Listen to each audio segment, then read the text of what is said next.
Hi, everyone, and welcome to Studio Jake. I, of course, am your host, Jacob Airy. Thank you for joining my vidcast where I talk about all sorts of things. I talk about anime, comic books, films, and books, and that includes fiction and nonfiction. So I hope that today you will subscribe, that you'll like, leave me a comment, tell me what you think. But be kind because I have a very special guest. I have known her professionally for many years now. We've communicated mainly through social media, although I do think we met one time in person. But it is the incredible writer.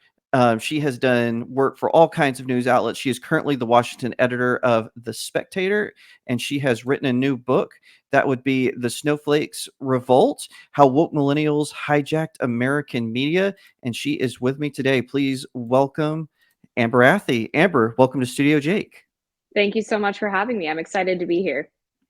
Now, for those of you who may not be familiar with your work, why don't you let my audience know what you do and maybe how you got started working in the media? Absolutely. So, for the past 3 years, I've been the Washington editor for The Spectator, and I also host a weekly radio show on WCBM. And I've been working as a reporter since I graduated college in 2016. I started out working for Campus Reform, writing on liberal bias on college campuses. Went over to the Daily Caller, where I covered media for several years, and then was the White House correspondent for a year during the Trump administration before making my way over to The Spectator. So I've covered all kinds of beats. I've seen the ins and outs of the media world, both as a reporter myself and covering it. And so I was really thrilled to be able to write this book, which is a mix of my personal story and my background from growing up in rural America to going to Georgetown University and then joining the media landscape. And then also a ton of original reporting about how the media has gone so far left wing in recent years, and hopefully a little bit of prescription on what we can do to fix it. Now, tell me, what prompted you to put your thoughts to page? You know, as a writer myself, I've written fiction. I write for StudioJakeMedia.com. I'm always curious that what gave you the idea, like, you know what? This isn't just an article. This isn't just a column. I really need to get this out there as a book. What started that whole process?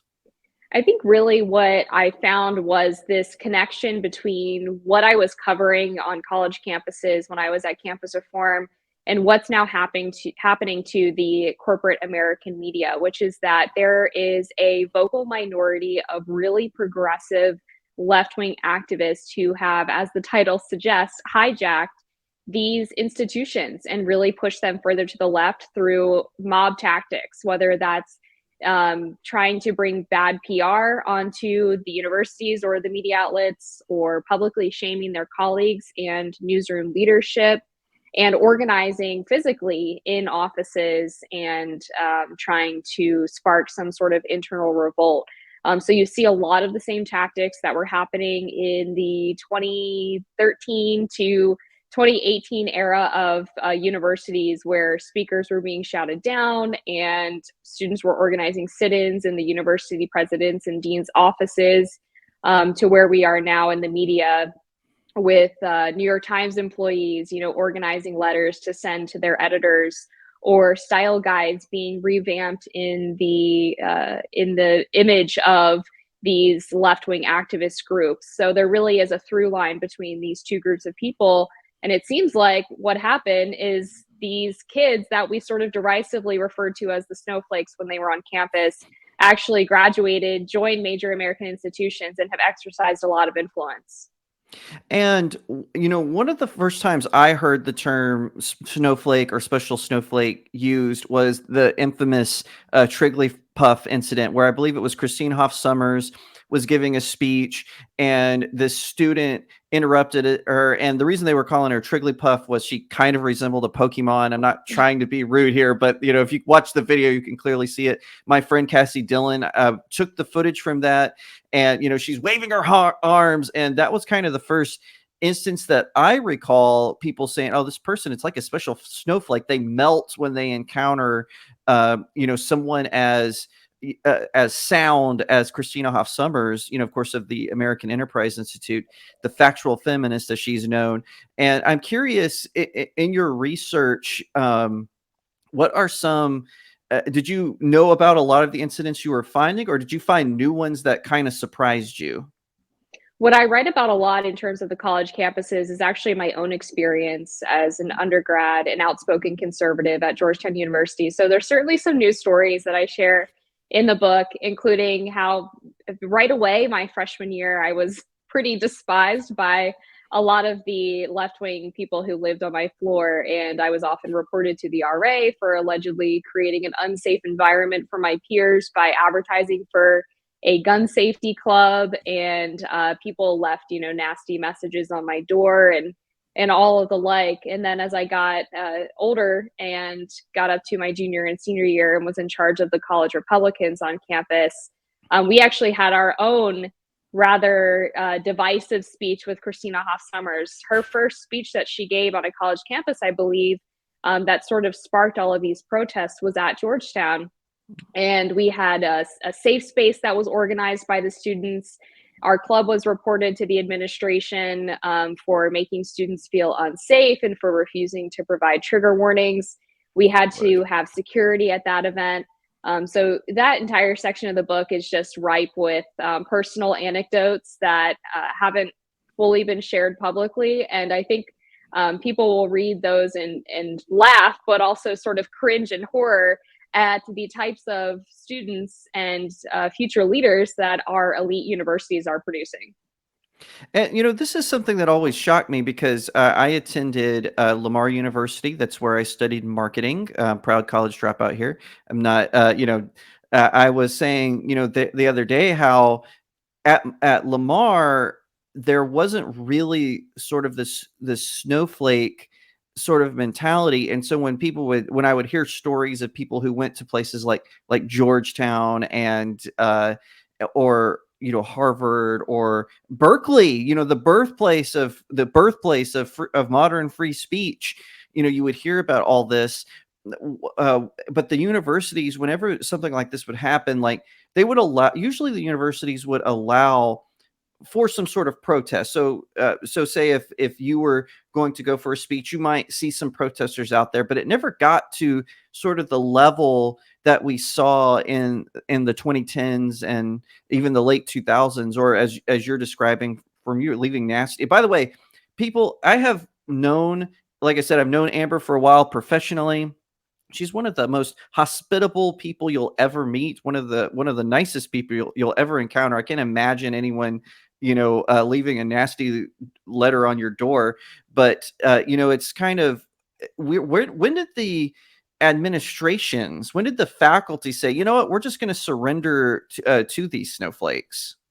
Yeah, it's a good question. And to me, it seems like it started happening maybe around 2012. That was actually my freshman year. And when I began to notice that the protesters started getting their way more often. And then by 2014, it seemed like this entire snowflake culture had really run amok. And I think the problem is that you have a generation of students who were never told no, for one, by either their parents or people in positions of authority. And you alluded to something important, which is that this type of thing didn't happen as often on smaller campuses or maybe even at public universities until much later. And I think it's because of this culture of, I'm going to an elite university, I must be, really special, and I must have something really important to say. And when you have an entire group of individuals who think that their opinion on everything is sacred and the most important opinion that anyone could possibly have, they tend to band together and try to strong arm their opinion to control every aspect of the university. And the administrators, to some extent, maybe hadn't encountered students like this before because it was a new generation that was really raised differently than the one that came before them and really had this mindset. And they somewhat mistakenly believed that they could appease them. And this is the same mistake actually that a lot of media corporations are making now, is they think if they give in to the demands that these people will be satisfied and they'll go away and they'll leave them alone. But as I write in the book, this is like giving into a child's temper tantrum, right? The solution is to stick firm to your no, because the child will learn that they can't get their way by stomping their feet or crying relentlessly. As soon as you give in, they've learned that this pattern of behavior is effective. And so that's what these protesters do. They try to be as annoying and as aggressive and hostile as possible because they think that eventually the administrators or the editors, whichever authority figure we're talking about here, will cave in and give them what they want. That makes sense. And, shifting sort of more to the media itself, I have had this conspiracy theory, and a few people are like, Jacob, you're crazy. You don't know what you're talking about. You're too young to know all this. I've always had this conspiracy theory that really the media was always left leaning, but it was a little bit easier to hide until social media. Um, you know what I mean? Because one of the ways I point to this is, how they would treat average citizens. So people like Richard Jewell, that was even before people were saying, oh, CNN has a bias. That was before CNN was the gold standard of television cable news, right? And they jumped on, of course, Richard Jewell was originally accused by local media before it kind of jumped into the national media sphere. But, when you see things like that, or, the most famous one, New York Times published this article about a woman who it said that she was screaming and her neighbors in her apartment complex didn't come to save her. That story ended up being totally bunked. The Kitty Genovese story. Right. I Turned out she only screamed once, and her neighbors did come to help her and chased away her attacker. So her neighbors endure, like, I think a Perry Mason episode was made based on this. It was all based on a fake news story. And I'm curious, like you're saying, they're sort of giving in to the snowflakery. And we see this with Don Lemon recently, right? With his statements about Nikki Haley and whatnot. But he did get some backlash to that. Do you think that the backlash he received, although he's going to be back on the show this week, if I had said that, I would be, off YouTube. But, if I had made the same comments he had made, but do you think that the backlash he received, because it didn't seem like it was a right or left backlash, it seemed like everyone was kind of criticizing him. Do you think maybe that's a sign that the pendulum is swinging, at least in the media sphere? Yeah, let me start with your first point, which is an important one, which is that the idea that there was ever an objective media, I think, is a complete falsehood. I think it's a myth. When we go back to the days of Walter Cronkite or Dan Rather, what you're seeing there is that there are only 3 places that Americans can get their news. They all pick one of the 3 major broadcast networks, and they watch this anchor who was ostensibly left-wing because they naturally went through the university system and were to some extent indoctrinated into those ideas. And even with the birth of the media in America, the media was intended to be biased. Newspapers in America were basically just offshoots of political parties, and they were pamphlets that political parties would hand out that talked about their ideas and their candidates. And the idea of objectivity didn't really come until the early to mid 20th century, when we started having television journalism. And with that came the credentialing system, where you did have to start getting a college degree to become a journalist, especially at one of these larger outlets. And so you see the media becoming more left-wing because they are getting people who are wealthy enough to attend college at that time, who maybe have parents who went to college. They're probably more likely to live in a major city or in a coastal area. They're more likely to come from parents who are liberal. And so you see just the political makeup of journalists shift further to the left because of who was allowed to become one. And eventually, with the proliferation of internet media and social media, people started to realize that maybe these anchors they were listening to every night weren't as unbiased as they think. So you're exactly right on that point. I think it's definitely true that there was a sort of honeymoon period where people believed they were getting objective news, but quickly learned that wasn't the case when alternative sources were able to proliferate. And then on the second point, is the tide turning? I think the answer is yes. And not just in the Don Lemon case, but there's also a story going on with the New York Times, which infamously ousted a bunch of editors a couple of years ago over this Tom Cotton op-ed where he wrote about sending in the National Guard to quell riots. And the newsroom revolted. They did exactly what the campus snowflakes do, right? They sent out these angry tweets and they started protesting at the newsroom, and they tried to shame fellow employees who were defending the editors who let this op-ed go through, and the paper turned to chaos. Well, now there was an op-ed that was written and published in the New York Times that was defending J.K. Rowling, who has been accused of being transphobic because she thinks biological men shouldn't be allowed in women's private spaces. And New York Times employees raged against this op-ed. You saw, again, the social media storm, the hashtags, the open letters that were sent to management. But the response this time was very, very different from what happened with the Tom Cotton op-ed. There was no apology. There was no attempt to push out the editors responsible for this. Instead, the New York Times leadership said that they are not going to tolerate anyone aligning themselves with activist groups to publicly shame their colleagues or the New York Times. Wow. And there was a meeting that Jesse Signal just reported on yesterday where he heard from people inside the New York Times that the vast majority of people who were there were standing in defense of the J.K. Rowling op-ed and were quite forceful in speaking out against colleagues who were going to try to throw the paper under the bus or to align with left-wing activist groups to get the people who were responsible for the op-ed in trouble or to try to shame management. So there's been a big shift, even just since I finished this book, which was about a year ago now. And I think hopefully these newsrooms are starting to learn their lesson, that these activists that they let in the doors, that they open the gates to, cannot be allowed to run amok. They have to act like the adult in the room and put the hammer down. And that's the only way that you're going to stop these newsroom revolts from happening. It's true. And, we see that, with Taylor Lorenz, right? She has been, probably one of the worst reporters that I have ever seen. She regularly engages in activism and has even challenged her own colleagues who have seniority of her. By the way, she's a Washington Post columnist, for those of you who aren't familiar with her.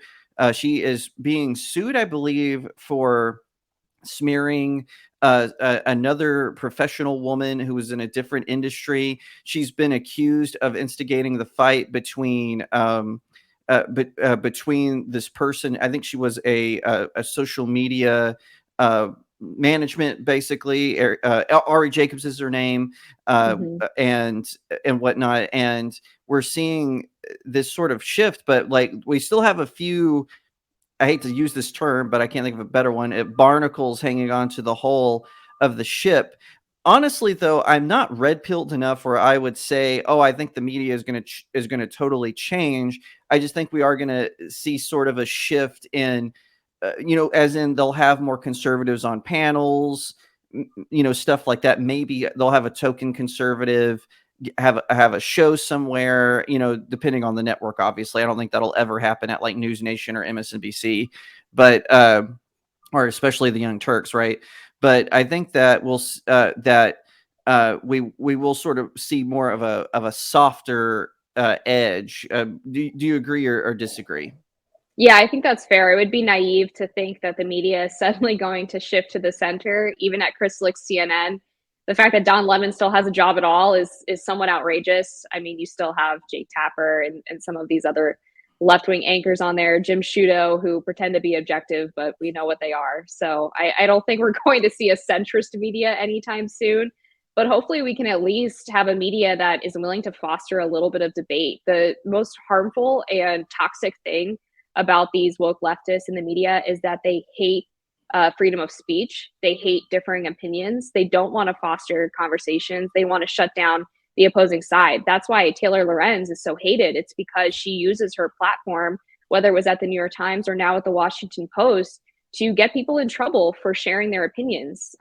She did that on Clubhouse, where she tried to cancel Mark Andreessen. She did it with Libs of TikTok, who was simply resharing videos that people publicly posted sharing their left-wing views. So she tries to cancel people that she disagrees with. That should be enough for her not to have a job in the industry. But the fact that she also does it to her employers when they do something she doesn't like, I mean, in any other industry, that would be simply unacceptable. You would be out of a job quicker than I can snap my fingers, right? But somehow in the media, they've tolerated this kind of public smearing from their employees, and it's really bizarre. And I think it's because they are somewhat afraid of their employees. They're afraid that if they push back, if they do what the New York Times is doing right now, that they are going to be smeared as racist or bigots or whatever. But their employees are already doing that. So I think it's an unfounded fear, or at least an irrational fear, right? And we do see recently that a Washington Post employee has been pushed out. Felicia Sonmez was trying to smear Dave Weigel for allegedly being sexist because he made a joke that she didn't like, or retweeted a joke that she didn't like. And after years of trying to sue the Washington Post for basically not being woke enough, she was eventually fired for violating their social media policy. And she now works at an outdoor store in downtown DC. So she's not even working in the media anymore. I wish they would do the same thing to Taylor Lorenz, because you would have a much better media. Yes, it would still be left wing, it would still be liberal, but it wouldn't be this toxic anti-speech progressivism that we're currently seeing. And, shifting gears a little bit, sticking with the media, but just another facet of it, we're seeing this in Hollywood, right? So the Netflix, Disney, Warner Brothers, they hire, just a few examples, they hire a whole bunch of woke left-wing snowflake writers.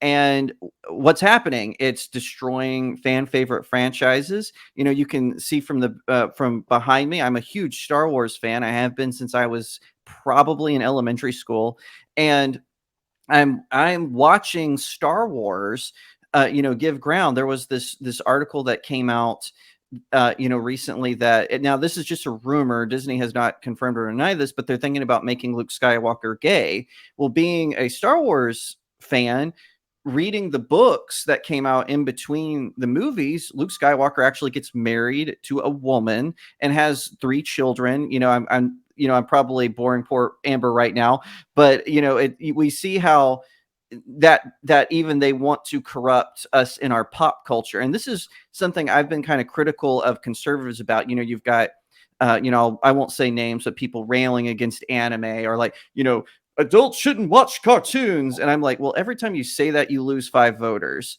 because it's an art form, it's a style, it's a cinematic. And I feel like the best way to do that, to combat what we're seeing in the film industry or the television industry, is to actually push back and say, no, we saw this happen with Gamergate, right? Where the gamers all got together and said, no, we're not the istophobes. And it worked for the most part. We still see some of it in the gaming industry with changes they've made to characters and whatnot. But for the most part, they banded together and just said no. And, with all of these woke writers and whatnot, these companies are falling apart. Netflix is losing subscription. Bob Iger, the CEO of Disney, had to admit to losing, I think it was 2 million subscribers from Disney Plus, their streaming service. So do you see that? Do you see hope also in the entertainment industry as well? Or because it seems like when one show fails, they'll move the activists to another show, but then that one fails. So they haven't quite learned their lesson yet. But I also see movies like Spider-Man: No Way Home, Top Gun: Maverick, 2 very non-woke films rising to the top. Do you think that this will also reverberate in the entertainment industry? I really hope so. And let's throw corporate America in there as well, because we know they've gone incredibly woke. They have boards of people who are asking them to adopt ESG policies and to deliver political messages to their customers. And I think the problem with being too optimistic there is what happened with Gamergate is kind of unique, because the gamer community is so tight knit. We don't really have that same luxury when it comes to streamers of Netflix, for example. And a lot of these parts of the industry can explain away their dropping numbers by the pandemic ending, and they don't really address the fact that wokeness has a big part in that as well. But also, conservatives historically have been pretty bad at boycotts. They say that they aren't going to watch the NFL, for example, and then they are hosting a Super Bowl party. And I get it, right? Guilty. It's hard to completely divorce yourself from popular culture, and I'm guilty of the same thing too. But if we're going to say that the only way to change the entertainment industry or to change woke corporate America is by not buying their products, it's going to take a lot of people in order to really make a dent. That's not really how companies typically make their policies or how they tailor their products, Well, especially when it's sort of a minority of people doing it. Well, and also too, you and I are active in the political sphere. The average American is not, and sometimes it Right. takes the average American, 2 years, maybe even 5 years to catch up a little bit to what's going on. It's only been recently that woke Disney products have started to fail, right? And so, the average American, just sees Disney or Batman or whatever, and they'll buy that product because of the brand recognition, which is why I think, these snowflakes have been so sinister is in that they'll go for a brand that they want because they know because I wrote this whole article, I think it was 2 years ago, about the reason why woke has to take over a property is because they can't do anything creative Yeah. because they're too confined in their own space. So now, though, it does seem, at least with general audiences, that the tide is turning in that regards. I believe even Steven Spielberg even commented about how Top Gun Maverick saved, the cinemas. So it's we're seeing, if for anyone who's not seen that movie, I won't give any spoilers, but it's not woke at all. Say what you want to about Tom Cruise's, religious affiliations. The guy can act, and he is fantastic in Top Gun Maverick. So, I do see that as kind of a good sign, and whatnot. And last question to you, Amber, is, give my audience, a little bit of hope here. Your book is called The Snowflakes Revolt. As we pointed out, we see it in corporate America and the entertainment industry and the news media and on college campuses.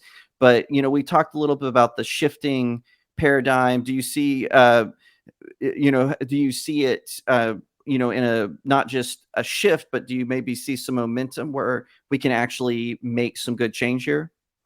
Yeah, let me start by talking about the Top Gun Maverick phenomenon, because I Oh, do sure, go think, ahead. yeah, well, I think that when we talk about the wokening of corporate America and the media and Hollywood, one thing that is more effective than boycotting is boycotting, which means Right. supporting products and media that you love. And Totally that agree. is a really powerful tool. So I think we need to be supportive of companies that are sharing our values, are espousing our values, or ones that are morally neutral. And making those companies and products and movies successful is a very real way to affect change in the industry. Now, on the question of hope, I do have hope, especially for the media, because I think there's two potential outcomes here, and both I'm equally okay with. The first is that these media companies continue to push back against the woke mob. They start to return to some idea of traditional journalism, even if it is left leaning, and conservative media can continue to, of course, point out the bias and the lack of objectivity in those spaces. The second thing that can happen, which again is fine with me, the media continues to destroy itself, and it is eaten from the inside out by these woke millennials. The ratings continue to plummet on broadcast and cable news networks. The subscriptions dry up at the New York Times and the Washington Post, and these legacy media outlets become totally irrelevant, and everyone can see them exposed for who they really are. So those are the two scenarios that I see. And again, I don't have a problem with either of those. So I think that's a lesson for hope. If I'm allowed to curse on here, I don't know if I am, but former President Donald Trump infamously said, everything woke turns to shit. And that's what's happening to the media. So I think that would be just fine. That opens up the avenue for independent and conservative media to be even more successful and fill the gap left by these legacy outlets that aren't doing their job anymore. So I think that's what we should look to for hope, and also just a little bit of Schadenfreude. Makes perfect sense. And once again, the book is The Snowflakes Revolt: How Woke Millennials Hijacked American Media. And Amber, where can people find your book? They can find it at Amazon, Bookshop, Barnes and Noble, pretty much anywhere books are sold. And I am hoping to be working on an audio version as well soon, but it's available for pre-order right now and it drops on March 21st. So I thank everyone for listening and for their support. Absolutely. And where can people find you if they want to, follow your news articles or your media appearances? Where can they find you?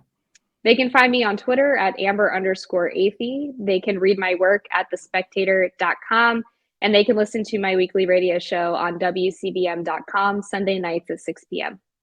Awesome. Well, Amber, thank you so much for coming on Studio Jake.